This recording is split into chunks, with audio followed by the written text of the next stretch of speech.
Hello नमस्कार, मैं सदर शफी और आप देख रहे हैं हमारा खास बुलेटिन। अखिलेश यादव के करीबी अवधेश के दावे से यूपी में मच सकता है हड़कंप। क्या नए संकट में भाजपा की सरकार आ सकती है? क्या उत्तर प्रदेश में सत्ता परिवर्तन होगा? इसको लेकर राजनीति में भी गर्मी आ गई। हैदराबाद से समाजवादी पार्टी के सांसद अवधेश प्रसाद ने ये कहकर यूपी की राजनीति में तहलका मचा दिया कि आने वाले दिनों में सत्ता परिवर्तन जरूर होगा। बता दें आपको कि उत्तर प्रदेश में मंत्री संजय निषाद के हालिया बयान पर सपा सांसद ने कहा कि उनके बयान से यह संदेश मिलता है कि लोगों में असंतोष है। वह यही नहीं रुके, उन्होंने कहा कि जनता में असंतोष इतना है कि आने वाले दिनों में सत्ता परिवर्तन हो सकता है। उन्होंने ये भी कहा कि पिछड़ा दलित और अल्पसंख्यक यानी पीडीए की सरकार अखिलेश यादव के नेतृत्व में उत्तर प्रदेश में बनने जा रही है। आपको बता दें, उन्होंने कहा कि यूपी में यूरिया खाद की किल्लत की खबरें लगातार सामने आ रही है। इसी बीच पिछले दिनों सपा सांसद अखिलेश प्रसाद की अगुवाई में बड़ी संख्या में समाजवादी पार्टी के कार्यकर्ताओं और नेताओं ने अयोध्या में विरोध प्रदर्शन किया था। इस मौके पर अवधेश प्रसाद ने कहा कि जल्द यूरिया खाद की किल्लत का समाधान नहीं हुआ तो सभी तहसीलों में विरोध प्रदर्शन होगा। इसकी शुरुआत 28 अगस्त से मिल्कीपुर तहसील से की जा सकती है।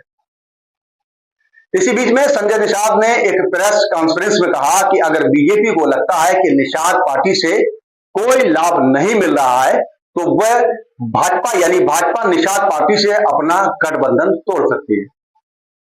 वही खबर यह भी आ रही है, प्रेस कॉन्फ्रेंस में संजय निषाद ने कहा था कि कुछ बीजेपी नेताओं पर भी उन्होंने निशाना साधा और उन्होंने कहा कि जयप्रकाश निषाद को बसपा का पार्टी नेता बनाते हुए उन पर निशाना साधा और कहा कि अगर बीजेपी 403 सीटों पर निषाद समुदाय को टिकट दे तो नतीजे बेहतर होंगे।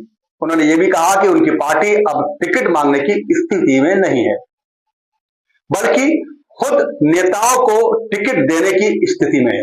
उन्होंने कहा कि आज के समय में हमारी पार्टी पूरे तरह से सक्षम हो चुकी है और अब जो चाहे प्रदेश में हमारी पार्टी से टिकट लेकर लड़ सकता है। संजय निषाद के ये बयान गोरखपुर में उस समय दिया जब उनकी पार्टी का स्थापना दिवस मनाया जा रहा था।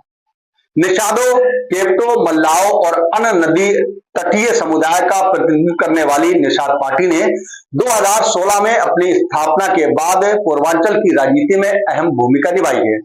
2022 में विधानसभा चुनाव में निषाद पार्टी ने भाजपा के साथ गठबंधन में 15 सीटों पर चुनाव लड़ा और 6 सीटों पर जीत हासिल की है। इसके अलावा संजय निषाद के बेटे प्रवीण निषाद भाजपा के टिकट पर संत कबीर नगर से चुनाव भी जीते थे।